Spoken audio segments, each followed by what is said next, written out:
Alors, avant de commencer, je voudrais saluer Mathieu de Plaintel, mon ami Mathieu de Plaintel. Je voudrais dire bonjour.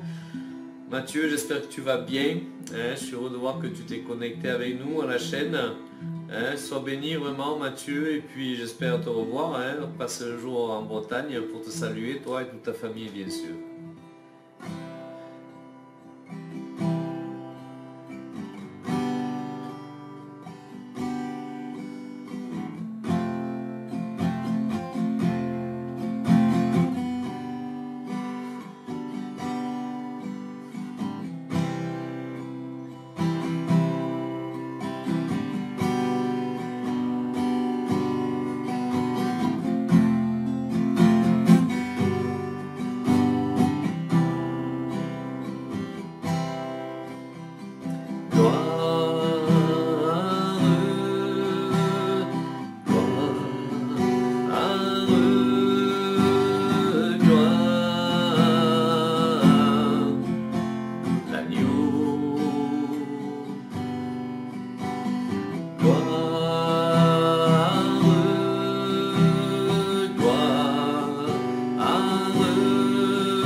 Jésus, nous voulons te dire notre amour.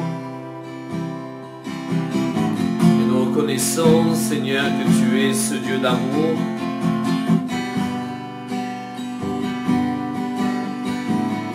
Que notre seule élection, Seigneur, est basée sur ton amour pour nous.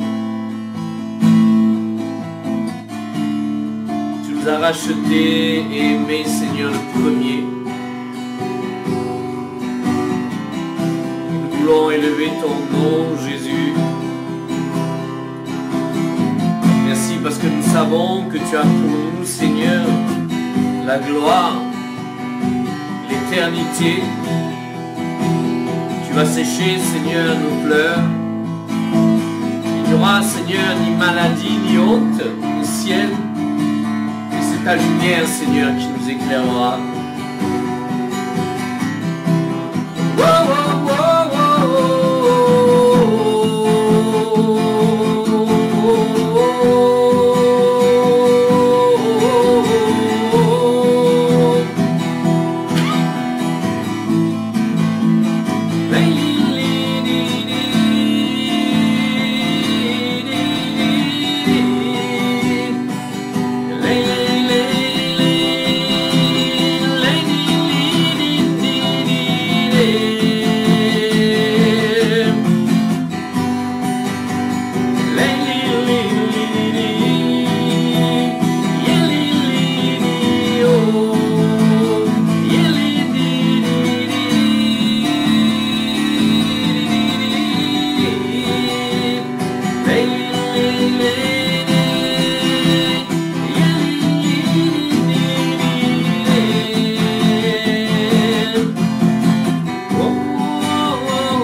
Car il est glorieux.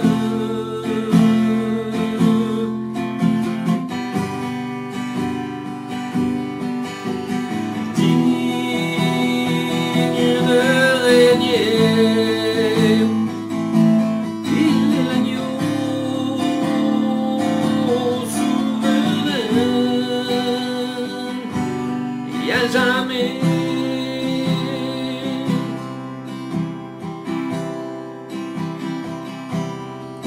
tu es le seul digne éternel. Tu es le seul digne d'adoration, mon Dieu.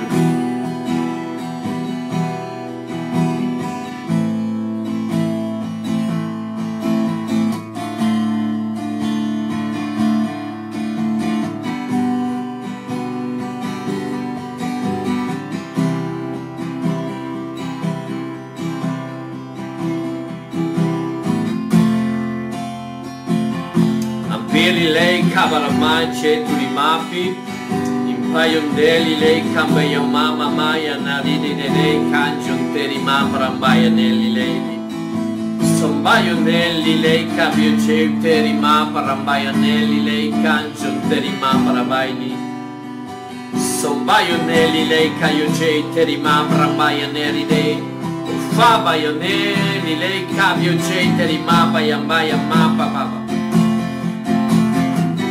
Fai un ceteri neri neri nei cabaio centuri neri Sombaio neli bari neri neli Sombaio neli leli lei caggio teri baio neli lei cambaranaya baia mama mama mama Sambaio mabio ceteri mabra baia Sombaio neli lei cabio ceteri baio neli lei camberi neri neri neri neri Sombaio nelli lei cabaio centuri leli Sombaio nelli lei cabaranili Ombaio nelli baio nelli leli leli leli leli lei Ombaio nelli lei cameri neri Sombaio nelli baio nelli lei cameri nesto io Sombaio nelli lei cambio ceteri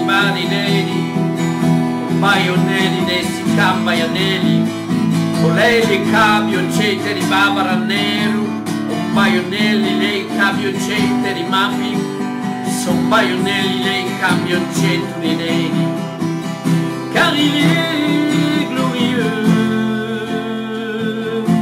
Jésus est digne de régner pour l'éternité.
Toi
nom est du miel à mon palais, mon esprit des altéreux mon âme, ta parole éclaire mon sentier. Jésus, je t'aime.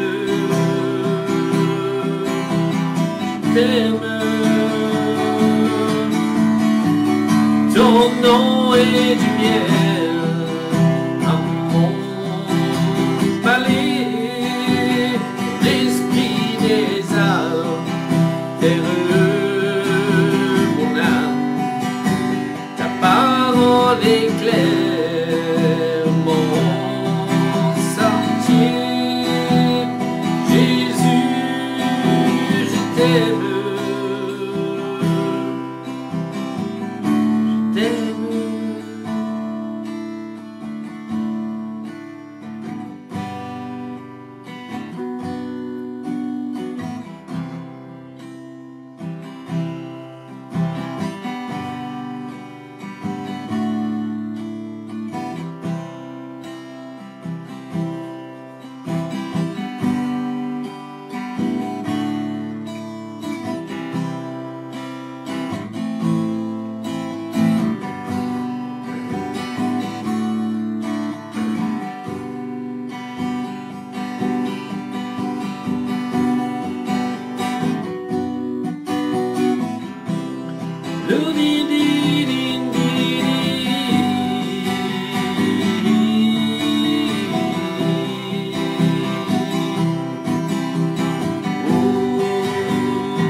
Merci Seigneur pour cet amour qui est le tien, Jésus.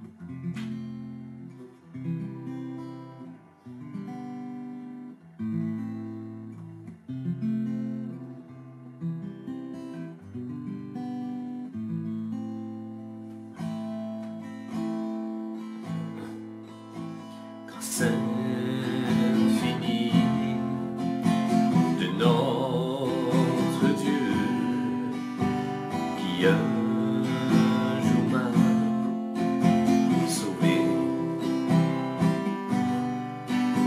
J'étais perdu,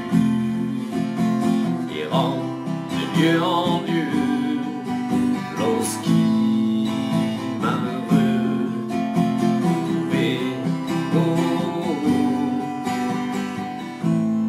Alléluia, comme de la pluie, ta grâce coule sur moi. Alléluia, mes péchés sont effacés.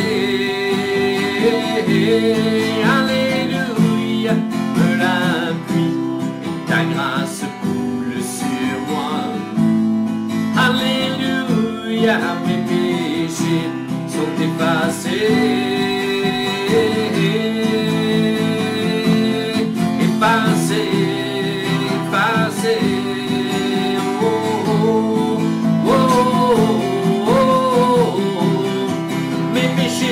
Sont effacés, oh, oh, oh. Les péchés sont effacés,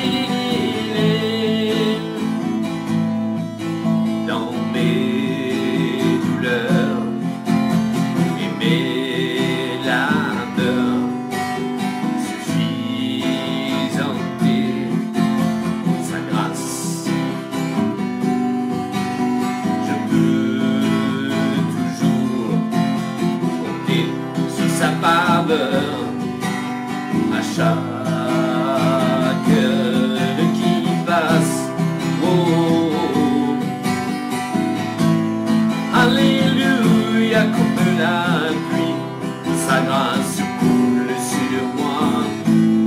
Alléluia, mes péchés sont effacés.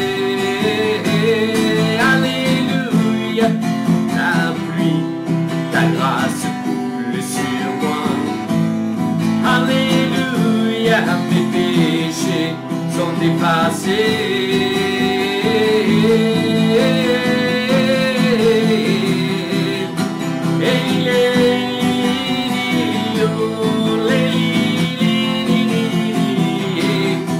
Les péchés sont effacés.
Il a effacé nos péchés.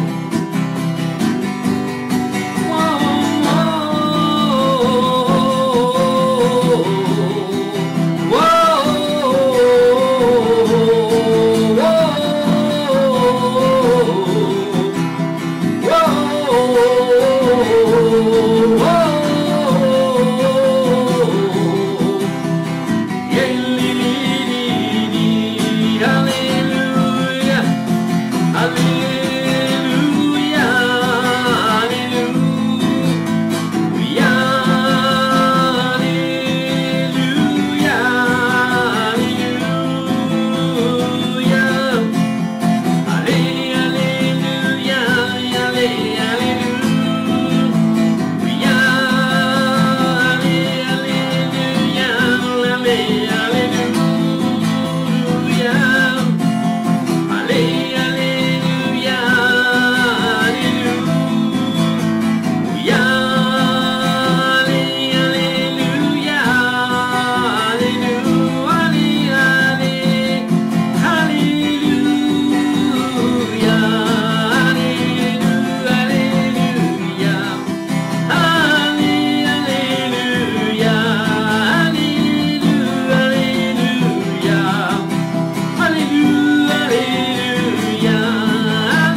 On aurait dû payer à Dieu à cause de notre péché, toute cette note.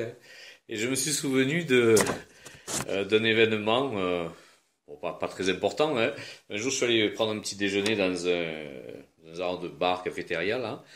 Et puis j'étais avec quelqu'un, donc on parlait, puis on est parti et on a oublié de payer. Mais vraiment, on est parti comme ça. Et puis on y est retourné quelques temps plus tard. Donc on a pris un café, voilà, un petit croissant, tout ça. Et puis au moment de payer, le serveur arrive donc avec les 2 notes. Alors je dis, mais c'est quoi cette note-là? Il me dit, ben l'autre fois vous êtes parti sans payer.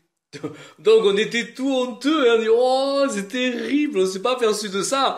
Et donc je pense que le restaurateur, déjà quand on est parti la première fois, il a dit ah pétard ceux-là ils ont brave tout payé. Mais quand on est venu s'asseoir la deuxième fois, il a dû dire bah alors eux ils font fort parce que non seulement ils ont pas payé la première fois, mais ils veulent peut-être me refaire le coup. Et quand on s'est retrouvé, quand je me suis retrouvé avec 2 notes à payer, mais j'étais confus et honteux et je me dis mais ce sera pareil avec le Seigneur. Si la note n'est pas barrée, si le péché n'est pas complètement ôté, qu'est-ce qu'on aura à dire au Seigneur? Combien on va être confus quand on va arriver devant lui? Confus parce qu'on aura quelque chose à payer, notre dette n'aura pas été remise. Et là, c'est rien, c'est une histoire de 4-5 euros, quoi. Mais imaginez. Quelqu'un me faisait le compte un jour, un ami que j'ai là, qui est évangéliste, et donc il prêchait une fois, il disait, mais si tu pèses seulement que 3 fois par jour dans tes pensées, ton comportement, imagine au bout de 40, 50 ans, 70 ans de vie, si tu multiplies ça par le nombre de jours, le nombre d'années, combien de fois tu auras péché, et tu vas arriver avec tout ce fardeau devant le Seigneur. C'est impossible que tu rentres au ciel, la porte est étroite, et tu vas arriver avec une grosse valise dans le dos, là, un gros paquet, ça passe pas, Ça passe pas, ce ne sera pas la fluidité pour passer. Mais heureusement, on a un Dieu d'amour. Heureusement, il y a un Dieu d'amour. Alors, après cet amour, il n'est pas... parfois, il est mal interprété dans le sens où il y a l'amour, mais aussi la justice. Et hier, donc, je consulte mes messages sur Facebook. Facebook, c'est quelque chose de bien, c'est que tu peux contacter avec le monde entier. Comme j'ai des relations un peu partout dans le monde, ça me permet d'avoir... Voilà, des relations. Et quelqu'un était là et qui lançait un débat en disant l'enfer n'existe pas. Comment Dieu permettrait que l'enfer existe? Mais s'il existe, c'est parce que les gens veulent y aller. Lui, il veut pardonner les péchés. C'est pas que il veut retenir la faute. Et donc, c'était encore, non, mais si, même s'il y a péché, ce sera pas éternel. Mais c'est pas ce que dit la Bible. Les passages sont là, on ne peut pas commander Dieu à notre sauce, en disant, ben non, mais finalement, voilà, je pense que c'est ça. Non, parce que là, tu rentres en pleine idolâtrie, tu te fais ton petit saint, tu te fais ton Dieu que tu vernis ou que tu peins de la couleur que tu veux, mais Dieu n'est pas comme ça. Dieu est et restera éternellement qui il est. Mais heureusement, c'est un Dieu d'amour. Alors, aujourd'hui, je voulais parler de cet amour, parce que je suis très touché en ce moment. Je retrouve les évangiles, quelque part. Alors bien sûr, tout le monde a lu et relu les évangiles. Et puis là, je les lis d'une façon différente. Alors déjà, j'étais étonné. Quand je suis arrivé aux États-Unis faire l'école biblique, donc il a fallu que je me mette à l'espagnol. Alors j'avais tout mon évangile en français, que je me mette en espagnol et ensuite en anglais. Donc déjà, tu as 3 versions différentes. Et dans chaque version, tu as des passages qui veulent plus rien dire. Ça n'a rien à voir. Tu prêches sur un truc, tu vas en Espagne, tu prêches le même, ça veut plus rien dire. Parce que voilà, la version est différente, donc ça a été traduit différemment, et quand tu passes encore à l'anglais, ça encore traduit différemment. Alors, on peut pas dire que c'est complètement l'opposé, mais enfin il y a des choses qui ne sont plus là, ou qui sont en plus. Et je me dis mais comment Dieu est bon? Comment Dieu est bon? Parce que malgré tout cela, il comprend ton manque de connaissance et puis il pardonne et il te laisse faire. Alors bien sûr les grosses lignes, Jésus a pardonné notre péché, il est mort, il est ressuscité, notre credo, nous avons reçu le Saint-Esprit, il a vidé les enfers. Bon, oui, ça bouge pas, mais il y a certaines choses bien sûr qui sont là parfois dans les détails et qui changent. Alors moi je pensais maintenant, on a nos évangiles grecs qui ont été traduit du grec ou du latin, et il y a encore des choses qui ont changé. Alors je me suis plongé maintenant dans des évangiles en araméen, donc c'est-à-dire la langue que parlait Jésus.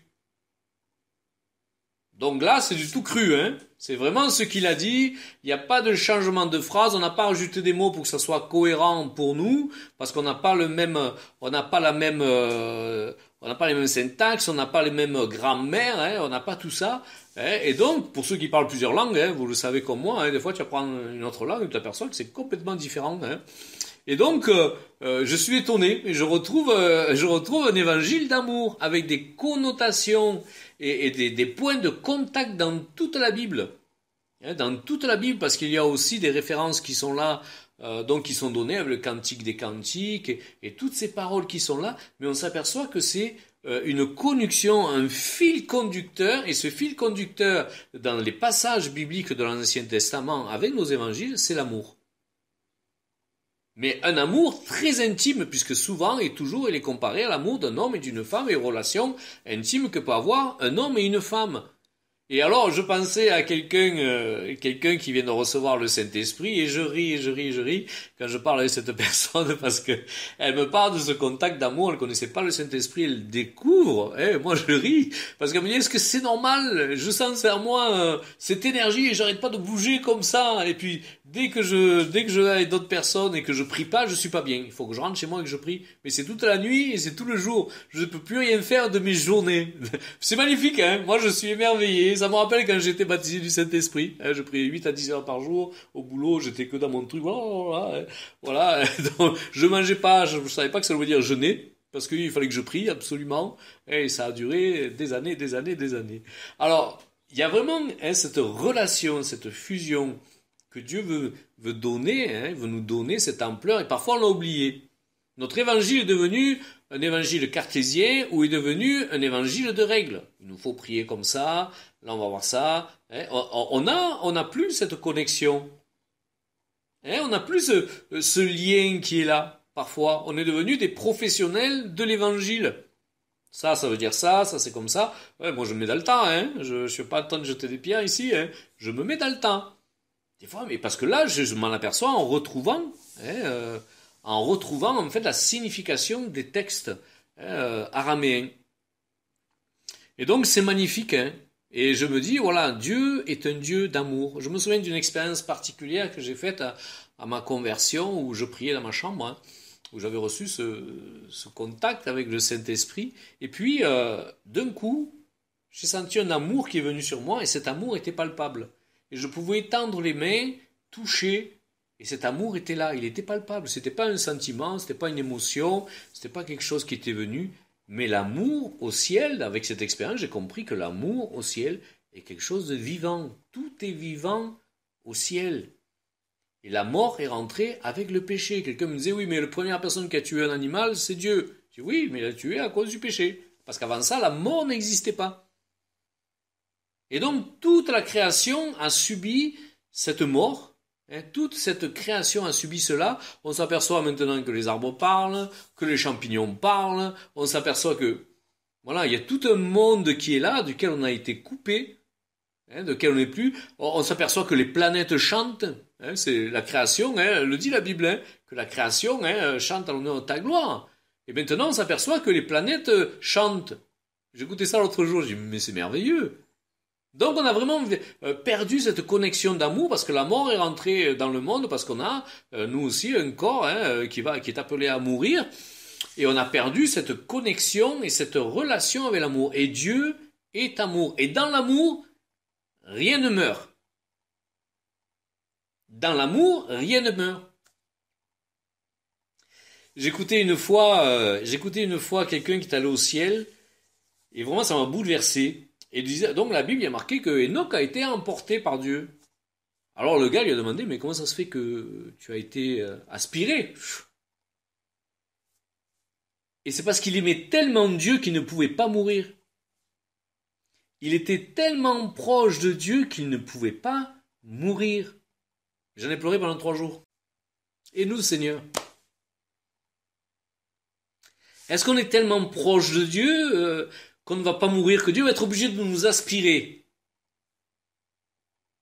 Ou est-ce que, on fait comme tout le monde, on vit notre vie, un jour on mourra, et puis, voilà, notre âme ira à Dieu, il ira au ciel, notre esprit à Dieu.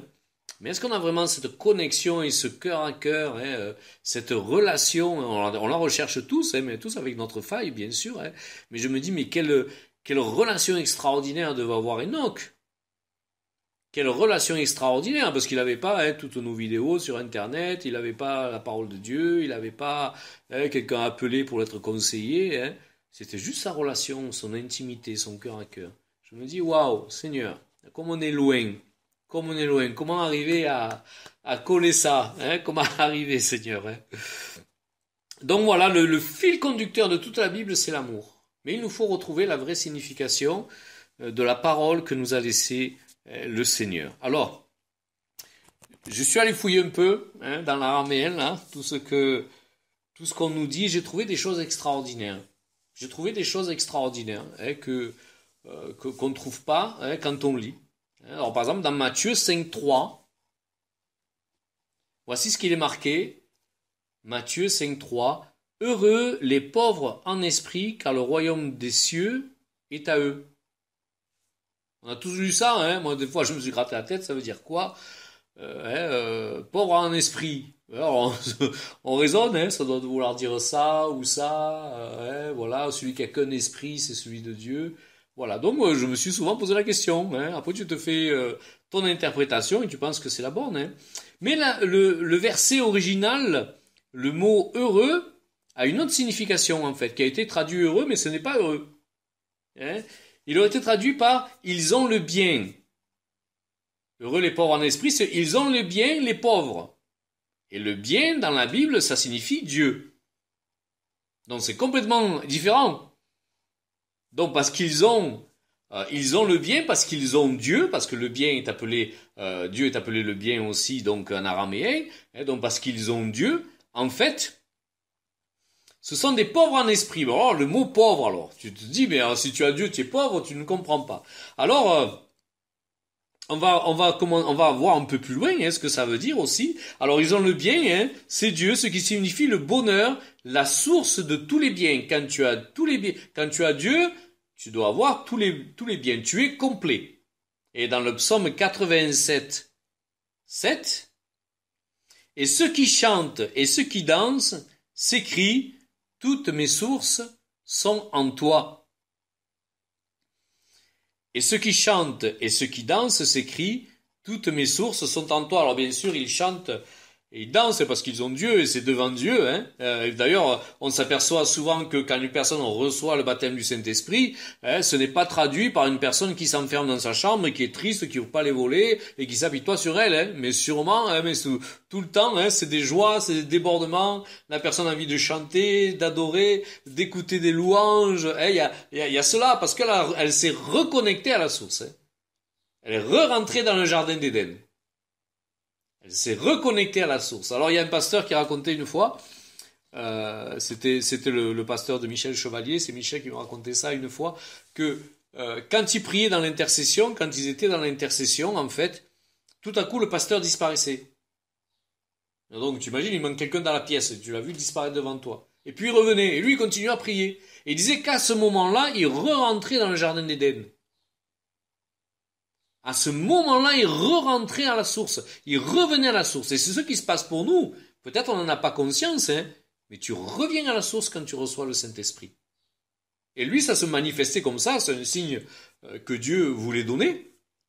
Il re-rentrait à la source et puis il ressortait. Donc je pense que tout le monde dans la pièce devait bouche bée, se disant mais qu'est-ce qui se passe là On a vu des choses comme ça. Et d'ailleurs, dans Luc 1,30, l'ange dit à Marie, « Ne crains pas Marie, car tu as trouvé le bien, et non pas Marie pleine de grâce. Mais ne crains pas Marie, car tu as trouvé le bien. » Alors c'est extraordinaire, ça change le contexte, parce que nos frères catholiques diront, oui, mais pleine de grâce, ça veut dire qu'il y a pleine de grâce sur le nom, elle a trouvé le bien. Il y a une connexion avec l'esprit, et sûrement que si Dieu l'a choisi, c'est pas pour rien. Il y a quelque chose qui est là, il y a quelque chose qui est là avec cette femme, qui est restée une femme normale, c'était pas une déesse, personne ne l'a acclamée quand elle était là avec les disciples ou avec Jésus, c'est resté une femme normale. Mais elle avait trouvé le bien. Alors, les pauvres dans l'esprit, alors c'est bien beau tout ça, mais alors, les pauvres dans l'esprit, mais qu'est-ce que ça veut dire alors, parce que tu as trouvé le bien, donc il est dit, donc tu as trouvé les biens, les pauvres. Alors les pauvres, je me suis penché sur les pauvres, et le mot, en fait, veut dire dépouiller. Dépouiller dans l'esprit. Et donc ça donne un peu dépouillé dans le souffle pour entrer dans le royaume de Dieu. Donc en fait, tu es dépouillé par le souffle de Dieu. Et en même temps que tu es poussé, tu es aspiré. Voilà ce que ça veut dire en araméen. C'est complètement différent de notre pauvre en esprit, où tu te crois que plus tu vas être handicapé du cerveau, plus tu vas être pauvre de Dieu. Parfois, c'est une impression qu'on voit les gens, plus tu auras des problèmes, plus tu vas... Non, pas du tout, ça n'a rien à voir. C'est dépouillé dans le souffle. C'est le souffle qui te dépouille. C'est pas toi, tu peux pas rentrer dans le jardin d'Éden. Comment tu ferais pour rentrer dans le jardin d'Éden? Il est situé où? Comment tu rentres à nouveau dans le jardin d'Éden? Mais dépouillé dans le souffle, et ça nous parle de la mort en nous-mêmes. Et c'est ce souffle-là. C'est un peu comme le bon grain de l'ivraie, c'est comme sur l'aire d'abattage, quand on frappe le blé pour faire sortir la petite écorce, je sais pas comment on appelle ça, mais voilà, tu es aspiré.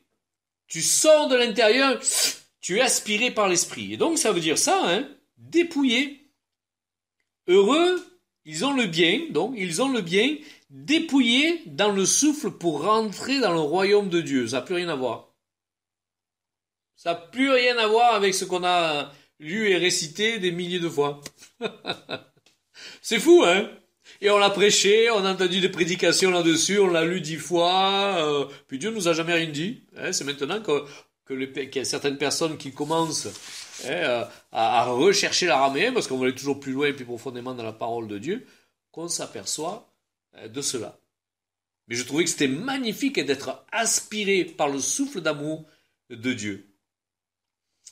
C'est quand même incroyable. Moi, des fois, j'ai un petit plan de Bible que je me suis fait moi-même. J'aime pas suivre les trucs tout faits déjà. Tiens, tu lis là et puis là. Non.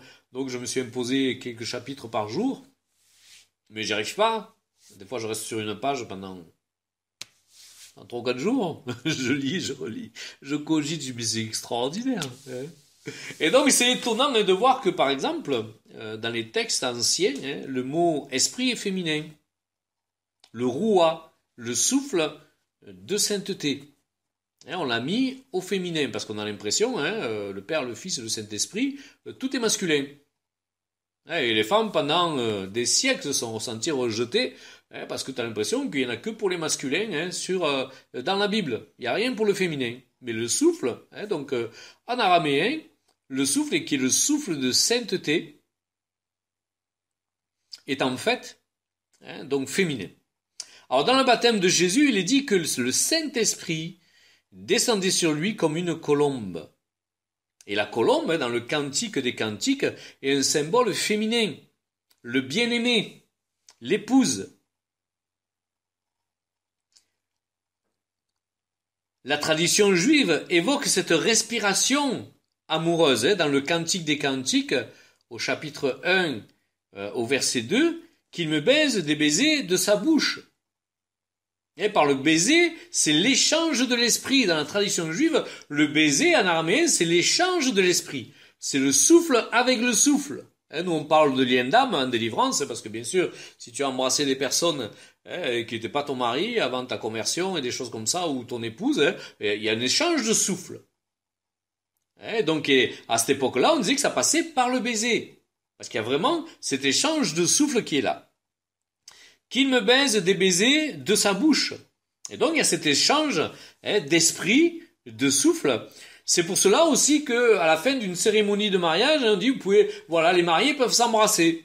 Parce qu'il y a vraiment une union qui est là, de souffle à souffle, d'esprit à esprit. Mais je trouve que c'est magnifique, d'en arriver là, Et donc, Dieu dira, quant à sa relation avec Moïse, alors regardez que c'est extraordinaire, on comprend mieux cela, dans Nombre 12 et 8, je lui parle bouche à bouche. Non, mais c'est étonnant. Non? Je lui parle bouche à bouche. Il pourrait dire les yeux dans les yeux. Nous, on parle avec quelqu'un, je parle avec lui les yeux dans les yeux. Non, je lui parle bouche à bouche. Je me révèle à lui sans énigme et il voit une représentation de l'Éternel. On comprend mieux l'intimité de Moïse avec son Dieu et on comprend mieux pourquoi Moïse était tellement rempli du Saint-Esprit. Parce qu'il y a ce souffle, quand il faisait cette rencontre sous la tente, il y avait cette rencontre qui était là. Il y avait ce souffle qui venait et que Moïse absorbait. Et donc il a le bien aspiré par l'esprit. Je trouve que c'est extraordinaire. Je trouve que c'est vraiment extraordinaire. On arrive mieux à comprendre cette relation de Dieu et ce souffle qui est là.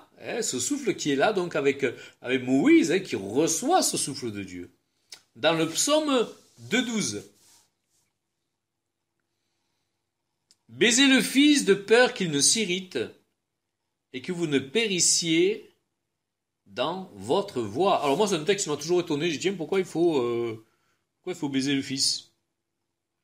En fait, c'est accepte le souffle amoureux, c'est-à-dire repens-toi de peur qu'il ne s'irrite. Il n'est pas trop tard, mais repens-toi de peur qu'il ne s'irrite. Voilà ce que ça veut dire, baise le Fils de peur qu'il ne s'irrite.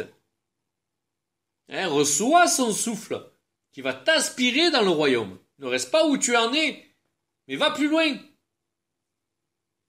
Donc on voit une autre dimension dans la parole. Et je trouve que c'est extraordinaire, c'est merveilleux. Moi, je passerai ma vie à lire, à voir, parce que on s'aperçoit à quel point on est loin, à quel point autant la mort est rentrée dans le monde, autant nous on est loin encore de la parole de Dieu. Il y a un fossé qui est là. On a compris certaines choses, mais il y a un fossé qui est là quand même. Il y a un fossé qui est là, qu'il nous faut réduire en étudiant. Il n'y a pas tout qui nous est donné, il nous faut étudier. Moi, des fois, je suis émerveillé, je vois les oiseaux, ils font leur nid tout seuls, et les animaux n'apprennent rien. Il y a tout qui est inné. Et nous, on doit toujours rechercher, toujours apprendre, toujours aller plus loin pour pouvoir obtenir quelque chose. Alors, dans ces textes, il est question d'amour, de la fiancée avec le fiancé. Tout le temps. Tout le temps.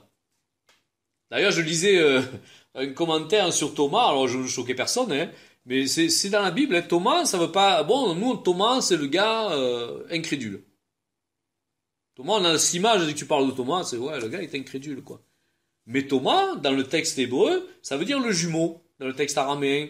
Ça veut dire les deux seins d'une femme. Mais est-ce que c'est pas étonnant de donner à quelqu'un, à un homme, le nom des deux seins d'une femme? Parce que ça nous ramène encore à Dieu. Ça nous ramène encore à cette intimité de la fiancée avec le fiancé. Est-ce que vous me suivez? À quel point Dieu veut faire cette connotation entre la fiancée qui est son église et le fiancé qui est Jésus? Moi, je trouve que c'est extraordinaire. Moi, je ne sais pas ce que tu en penses, mais moi, je suis. Voilà. Alors, dans ce baiser qu'on voit pour Moïse, du fiancé à la fiancée, il y a un désir divin de ne plus être séparé d'avec nous. Il y a un désir vraiment, une communion, une commune union. Dieu ne veut plus qu'on soit loin. Il cherche l'intimité. Ça, on l'a dit, on l'a redit, on le chante. Il cherche une intimité profonde. Et c'est pour ça qu'il nous faut toujours revenir à lui pour avoir ce souffle qui nous remplit et qui nous ramène chaque fois, toujours, dans cette communion avec lui, dans ce cœur à cœur avec lui.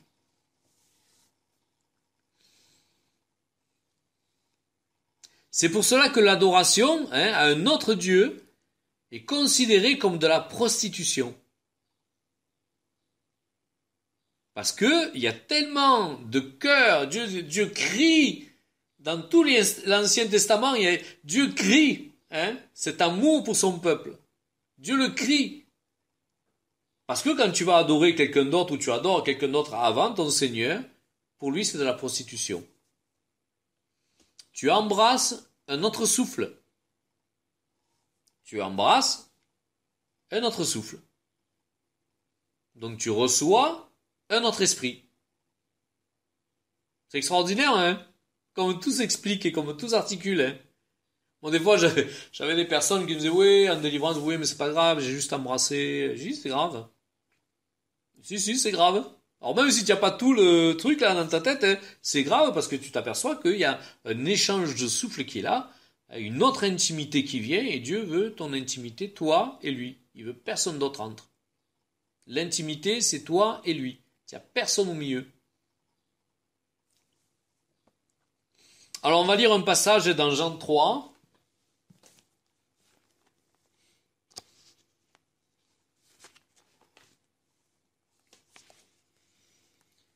Du verset 1 à 8, hein, on connaît bien, on connaît bien ce passage, ce fameux Nicodème, hein. On dit, il n'a rien compris le gars. Comme quoi, on peut avoir beaucoup d'informations, hein. On peut avoir beaucoup d'informations, hein, comme ce Nicodème-là, hein, il connaissait tout sur la loi, hein. Il était docteur, il savait tout.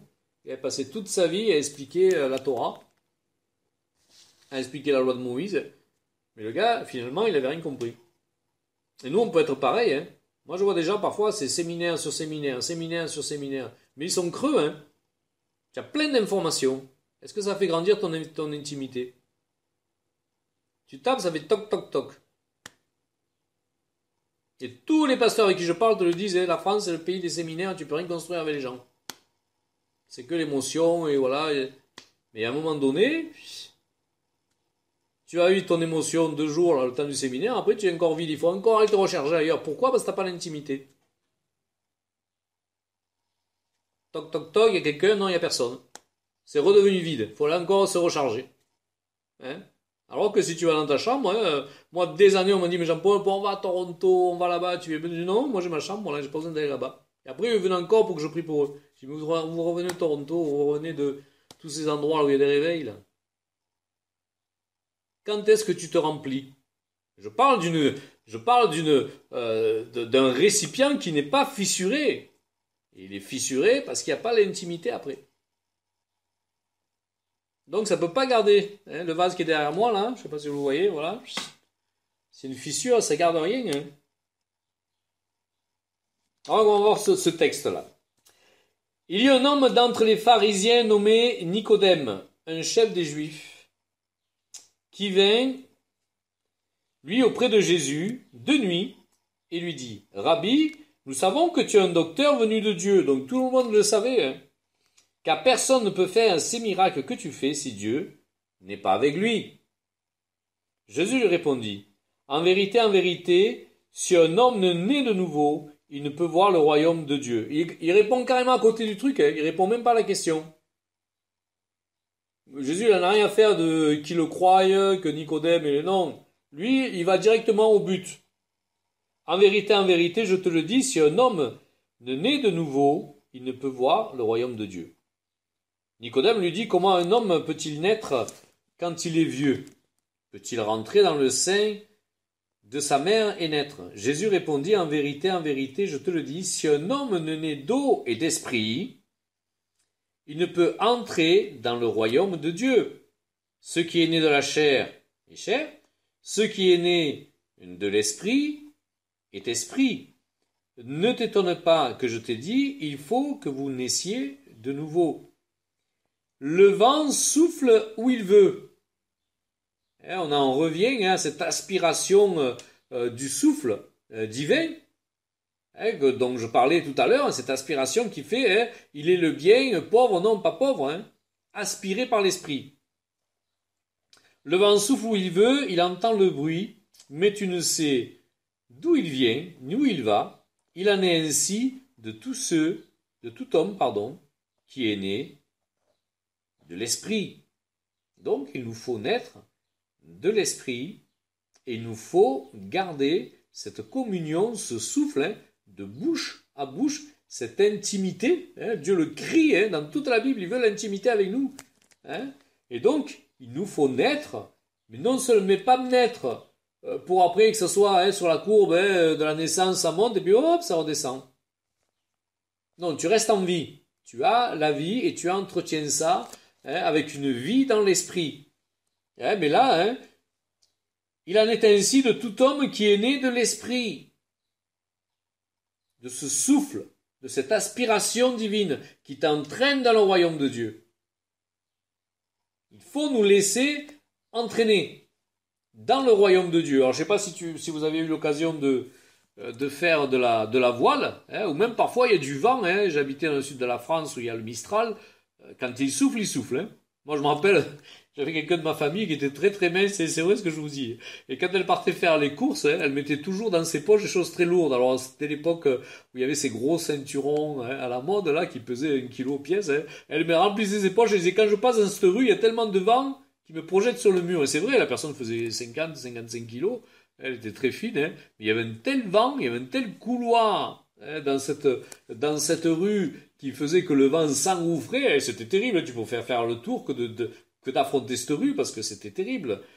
Et bien cette personne donc était emportée par le souffle. Elle était plaquée contre le mur. Mais il nous faut être pareil. Il nous faut être emportés par le souffle pour entrer dans le royaume de Dieu. C'est pas un pied oui, un pied non, je reviens, je repars. Ça oui, je sais que Dieu veut pas, mais je continue. Non, il nous faut être aspiré, soufflé. Quand tu souffles une bougie, il nous faut être soufflé par l'Esprit de Dieu. Alors le verset 8, le vent souffle comme il veut, et tu en entends le bruit, mais tu ne sais pas d'où il vient, où il va. Il en est ainsi de tout homme qui est né de l'Esprit, se laisser dépouiller par le souffle. Se laisser dépouiller par le souffle. On est obligé, c'est pas on verra. Non, tu es obligé. Quand tu as goûté, quand tu sais qui est Dieu, tu ne peux pas faire autrement. Tu as envie de continuer plus loin. Tu veux plus. Et non pas selon tes conditions, selon ses conditions à lui. C'est ça qui est le plus gênant. Et c'est pour ça qu'on appelle ça une mort à nous-mêmes. C'est pour ça que ce qui est cher, dit Jésus. Mais il nous faut abandonner à tout prix notre chair. Et parfois, on a mis au fond de tiroir ou au fond du placard des choses en disant non mais ça, voilà, ça c'est acté, ça je ne touche plus. Voilà, Saint-Esprit, je te laisse tout ça. Et parfois, c'est inconscient. Mais donc, on a refermé la porte à des choses que Dieu veut travailler, que Dieu veut faire. Et c'est pour ça qu'on ne rentre pas dans notre appel souvent. Ah non, mais ça non. Ah mais ça oui. Ah mais si je lâche tout, comment je fais? Ça, c'est une question qu'on a tous eue, que j'ai eue moi aussi. Comment je vais faire? Je quitte mon boulot, je fais comment? Qu'est-ce que je mange tous les mois? Et puis, ma retraite, et si j'ai besoin d'aller au Toubib. Mais Dieu, il y a un moment donné, tu lâches tout. Et même, peut-être, il ne te demande pas de laisser ton travail, mais Dieu est au-dessus de ton travail. Moi, quand je bossais, le Seigneur me disait, cette année, tu as une augmentation. C'est Dieu qui me donnait les augmentations. C'est pas les chefs, Cette année, tu n'auras pas. C'est pour les autres. Moi, ça faisait un peu râler. J'ai dit, Seigneur, pourquoi pas plusieurs années de suite? Parce que toutes les années, il y en avait. Mais bon, il divisait en deux. Voilà, bon, il y avait tout un système là. Mais c'est Dieu qui te rémunère. Bien sûr, il passe par un travail. Bien sûr, il passe par des choses. Tout à fait. Oh. Moi, je me dis, Dieu est incroyable.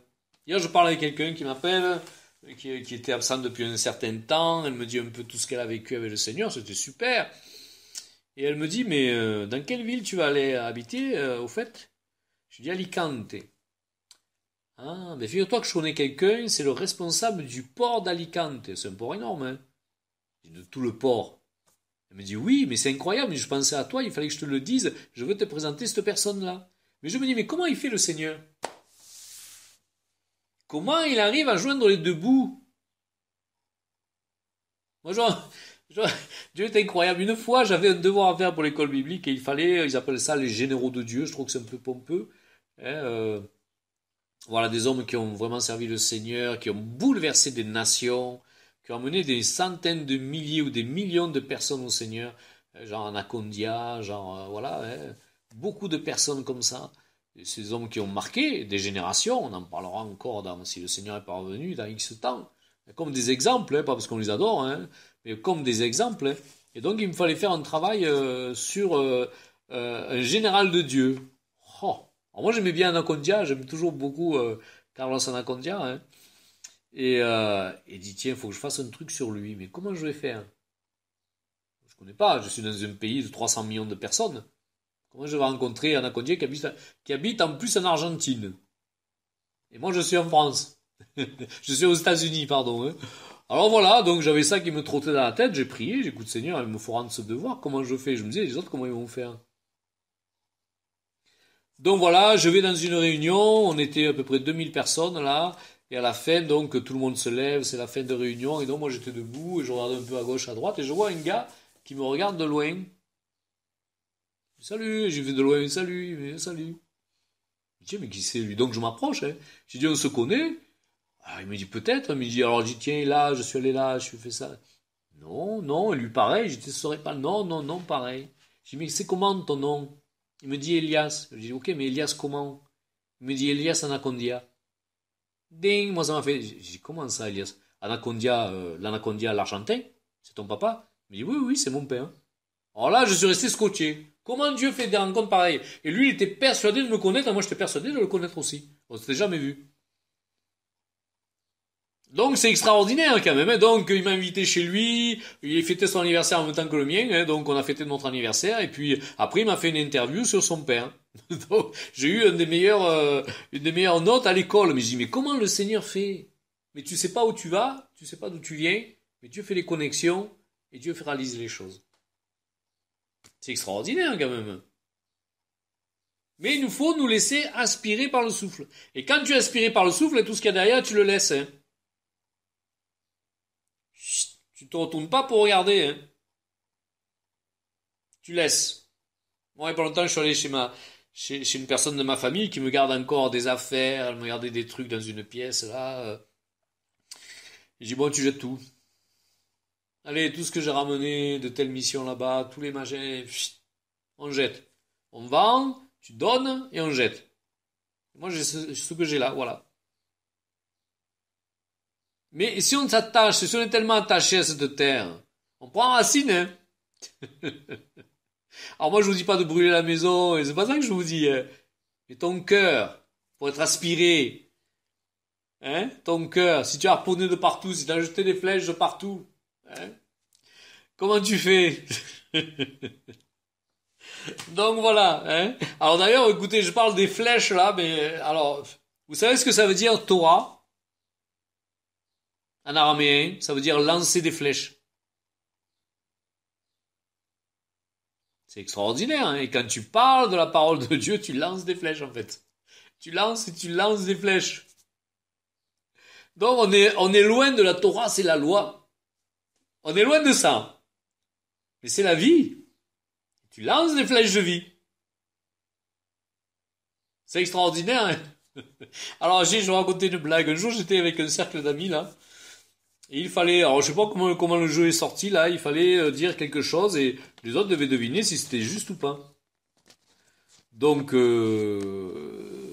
je parle, ils savaient que je parlais français, espagnol, anglais. Donc quand c'est arrivé à mon tour, j'ai dit je parle 15 langues. Ah, alors, tout le monde est resté surpris. On devait être une quinzaine, vingtaine. Hein. Tout le monde est resté surpris. Alors, m'étudier, est-ce qu'il dit la vérité ou pas? Et il y en a un qui était là, c'était un Libanais. Il commence à parler.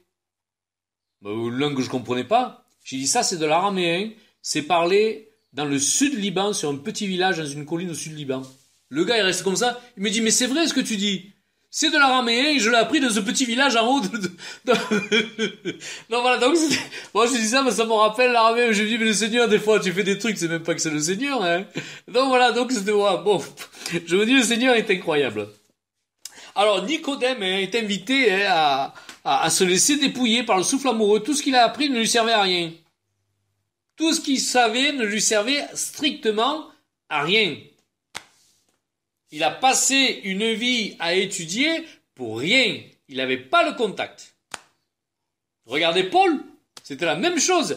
il n'avait pas le contact. Il pensait servir Dieu en tuant des chrétiens, alors que le souffle l'a aspiré à un moment donné quand il allait donc pour persécuter les chrétiens. Le Saint-Esprit lui tombe dessus, cette lumière, on lui parle, c'est fini. Il est dans le souffle et sa vie change complètement. Tout ce qu'il avait, il le dit lui-même, tout ce que j'ai fait, je l'ai considéré comme rien, comme nul, pour être dans le souffle. Donc il y a une invitation à vivre dans le Saint-Esprit.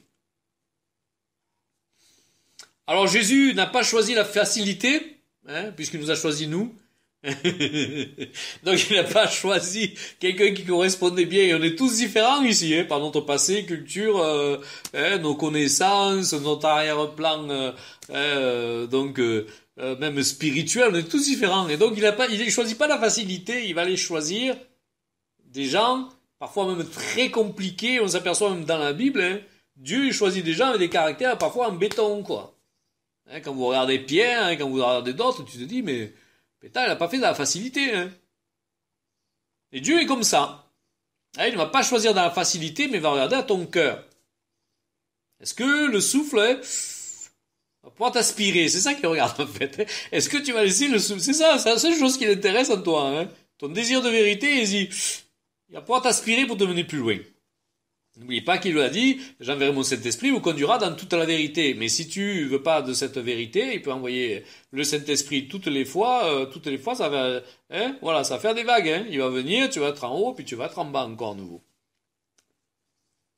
Alors, Jésus, donc n'a pas choisi la facilité dans son élection, pour cette transformation. Alors, dans Marc 3,16, voici les 12 qu'il établit. Alors, il y a Simon, qu'il nomma Pierre. Bon, nous quand on connaît toute l'histoire, on a de suite tout le fil de la vie de Pierre, qui il était, ce qu'il a fait, ce qu'il n'a pas fait, comment il s'est repenti, Mais alors, ce qui est impressionnant, c'est que Simon veut dire celui qui écoute. Simon, ça veut dire celui qui écoute. Bon, c'est des noms un peu spéciaux. Moi, Jean-Paul, ça veut dire petit devant Dieu. Bon, ok. Mais Simon, ça veut dire celui qui écoute. Et Jésus lui change son nom. Il appelle Kipha, Pierre. Il change complètement son nom. Alors tu vas te dire, bon, il a appelé Pierre, après on l'appelle Pierre, voilà. Mais pas n'importe quel Pierre. Dans la tradition donc araméenne, dans ce qui est dit dans l'araméen, c'est une pierre en forme de boule qui tient dans le creux d'une main. C'est une pierre en forme de boule qui tient dans le creux d'une main. Et dans la main de qui? Dans la main du Seigneur Jésus. Cette même main qui va être crucifiée, percée pour nos péchés. Alors pensez bien que quand Jésus dit change ton nom, maintenant tu t'appelleras Pierre courbé, parce que ça veut dire pierre courbée qui tient dans le creux d'une main. Donc ça veut tout dire, Pierre, il me change pas mon nom comme ça, il y a quelque chose derrière tout ça, Alors nous, il nous faut aussi être cette pierre qui reste courbée, qui va se courber, qui va être humiliée, pour être courbé, arrondi, usé, les pierres brutes, on en voit, vous avez déjà tous vu des pierres, des murs en pierre, mais il faut que ce soit le Seigneur qui courbe tout ça, Et dans le psaume 119, 67,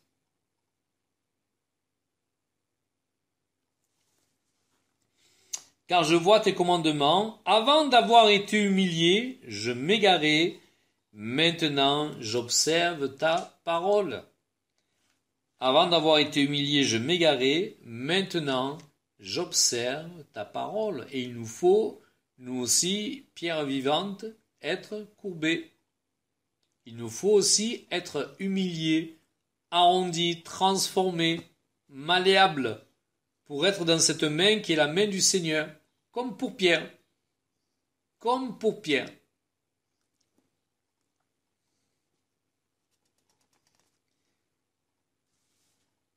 Et donc cette pierre a besoin d'être poncée, taillée, pour se tenir dans cette main, comme je disais, qui a cette main de Jésus qui a été crucifiée. Mais il fallait qu'on soit. Il fallait qu'on soit. Je parlais l'autre jour en eschatologie que le Seigneur disait qu'il fallait qu'on soit une couronne de lumière dans sa main. Une couronne éclatante dans sa main. Donc, le Seigneur ne choisit pas la facilité, mais il y arrive. Et tout ça, on sait que Pierre il a vécu l'humiliation. Imaginez, Pierre toujours oui, et puis hop, il renie le Seigneur. Ça doit faire drôle, hein. Tu dois te sentir... parce que tu vois le fond de ton cœur. Tu n'as plus tous ces masques, ou même toutes tes croyances qui croient que non, tu es parfait. Non. Tu vois le fond de ton cœur. Et malgré cela, le Seigneur l'aime et l'a établi. Donc ça nous donne de l'espoir pour nous, hein. Et donc, il fallait que ils acceptent de vivre ce souffle, afin qu'à la Pentecôte, Pierre et les disciples puissent recevoir le Saint-Esprit. Ce souffle amoureux. Alors bien sûr, on parle du souffle avec la puissance de Dieu, tout ça, bien sûr. Mais c'est aussi ce souffle amoureux. Et on voit ce Pierre qui, après avoir renié le Seigneur, lui vit des choses incroyables. Donc il amènera à la repentance un seul discours, une seule prédication, 3000 âmes. Paf, elles viennent toutes au Seigneur.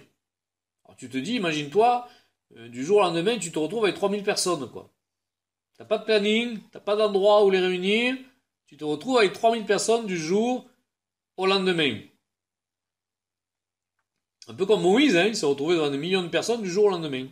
Je me rappelle ce missionnaire qui était venu une fois témoigner, et qui disait qu'un jour il avait vu passer sur son ordinateur, en fait, il avait vu passer une annonce.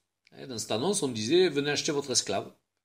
Et donc, il vendait dans un certain pays, j'ai plus le nom en tête, là, il vendait des esclaves et tu pouvais aller acheter ton esclave. Donc, il a téléphoné à des amis à lui, c'est une histoire vraie, on le tient de la bouche du gars. Et donc, il est allé, il a appelé tous ses amis, il a dit « Voilà, moi j'ai reçu cette annonce, là, je vous en fais pas. Ils vendent des esclaves, allons acheter des esclaves et remettons-les en liberté. » Donc ils ont recueilli l'argent, ils ont pris l'avion et ils sont allés au pied de l'Himalaya, le nom du pays va me revenir, et ils sont allés acheter des esclaves.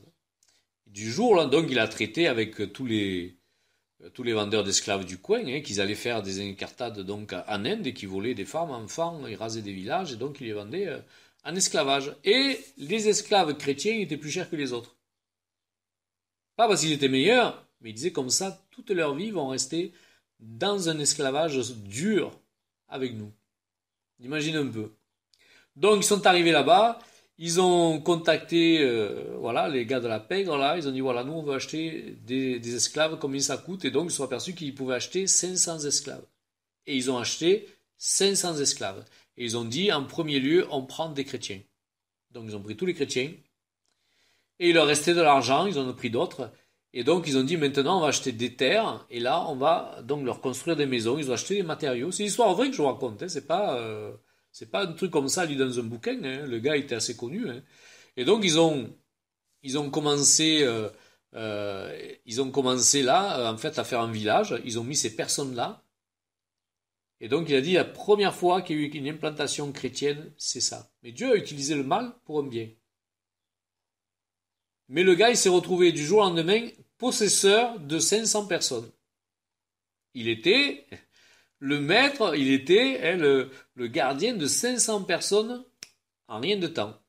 Vous imaginez un peu, qu'est-ce que tu fais de 500 personnes, quoi. Il faut les nourrir, les habiller, il y en a qui ont besoin de soins. Donc voilà, donc, si on se laisse aspirer par le souffle, on va faire des exploits. Tu ne peux pas faire autrement que de faire des exploits, parce que tu es dans la main de Dieu, tu es devenu cette pierre polie, cette pierre courbée, cette pierre humiliée que Dieu peut enfin utiliser. Alors Pierre est établi parce qu'il a été humilié sur son église naissante. C'est lui qui fera le premier miracle dans Acte 3, 1, avec ce boiteux de naissance.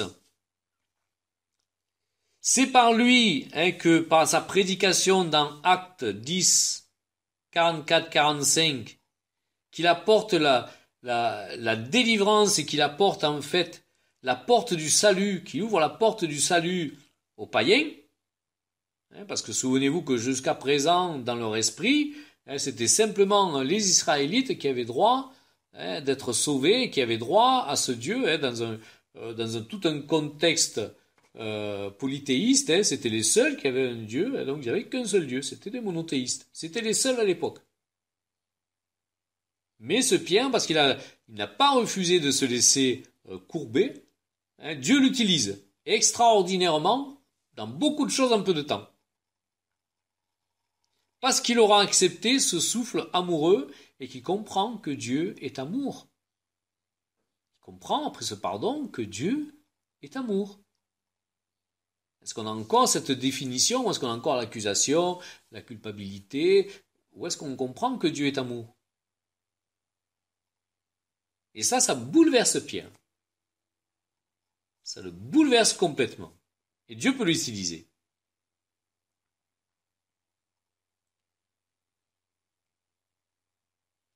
Alors c'est avec son souffle amoureux que le Seigneur nous propose de nous arrondir pour tenir dans le creux de sa main. Cette main, ensuite, il la pose sur son cœur. Comme Jean qui a posé sa tête sur le cœur du Seigneur. Alors n'ayons pas peur de Dieu. N'ayons pas peur de Dieu. Il est justice, oui, mais il est amour, et pour nous, il n'y a pas de jugement. Pour nous, il n'y aura pas de jugement. Nos péchés ont été complètement effacés. Donc nous allons rentrer directement dans sa gloire, comme je le disais, comme je l'expliquais. Nous allons rentrer directement dans sa gloire pour des récompenses sur le service que nous aurons donné à Dieu. Alors je vais finir par un texte, après on va prendre un petit temps de prière, si vous voulez bien. Dieu a besoin de nous transformer encore. On a besoin de ce contact amoureux. Il n'y a que l'amour qui te change. On peut essayer de t'expliquer les choses à coups de trick, ça ne marche pas. Dieu a choisi l'amour. Parce que tu te fermes, parce que tu as peur, parce que tu rejettes. Non, Dieu a choisi l'amour, il sait que peut-être ça prend plus de temps, mais il sait que ça marche. Alors dans 1 Jean 4, 1 Jean 4, versets 7 à 16. Bien-aimés, aimons-nous les uns les autres, car l'amour est de Dieu, et quiconque aime est né de Dieu et connaît Dieu. Celui qui n'aime pas n'a pas connu Dieu, car Dieu est amour. Il n'y a pas marqué, il y a de l'amour dans Dieu. Non, Dieu est amour, c'est l'essence même de ce qui est Dieu. L'amour de Dieu a été manifesté envers nous en ce que Dieu a envoyé son Fils unique dans le monde afin que nous vivions par lui. Nous vivions par lui. Donc si tu veux vivre, tu peux le faire dans la vraie vie, que comme elle est entendue dans le royaume, comme elle est entendue par Dieu, c'est par Jésus-Christ. C'est pas une vie organique, une vie humaine, c'est vraiment une vie dans l'esprit. Et cet amour consiste non point en ce que nous avons aimé Dieu, mais en ce qu'il nous a aimés et a envoyé son Fils comme victime expiatoire pour nos péchés. Comme je le disais tout à l'heure, il efface toute notre note. On n'a plus rien, tu peux aller te rasseoir dans le même bistrot, même si tu avais laissé la note du mois passé, on te demande plus de compte. Tout ça, c'est effacé. Bien-aimés, si Dieu nous a ainsi aimés, nous devons nous aussi nous aimer les uns les autres. Personne n'a jamais vu Dieu. Si nous nous aimons les uns les autres, Dieu demeure en nous et son amour est parfait en nous. Nous connaissons que nous demeurons en lui et qu'il demeure en nous, parce qu'il nous a donné de son esprit. Il nous a donné de son esprit. Et nous avons vu et nous attestons que le Père a envoyé le Fils comme sauveur du monde. C'est beau, Vous vous rendez compte un peu, hein? C'est magnifique. Hein? Celui qui déclarera publiquement que Jésus est le Fils de Dieu, Dieu demeure en lui, et lui en Dieu. Et nous avons connu l'amour que Dieu a pour nous, et nous y avons cru. Dieu est amour, et celui qui demeure dans l'amour demeure en Dieu, et Dieu demeure en lui. Et nous avons connu l'amour que Dieu a pour nous, et nous y avons cru. Dieu est amour, et celui qui demeure dans l'amour demeure en Dieu, et Dieu demeure en lui.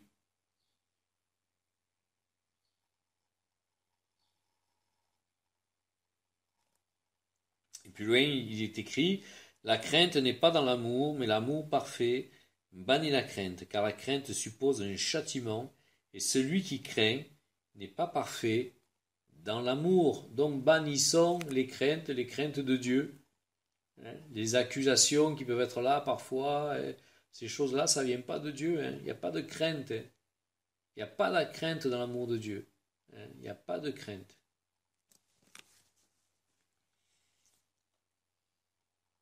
Voilà, c'est ce que j'avais envie de vous partager. C'est ce que j'avais envie de vous partager. Vraiment, Dieu est bon. Il nous faut rentrer, nous laisser aspirer par ce souffle. Il nous faut nous laisser changer, courber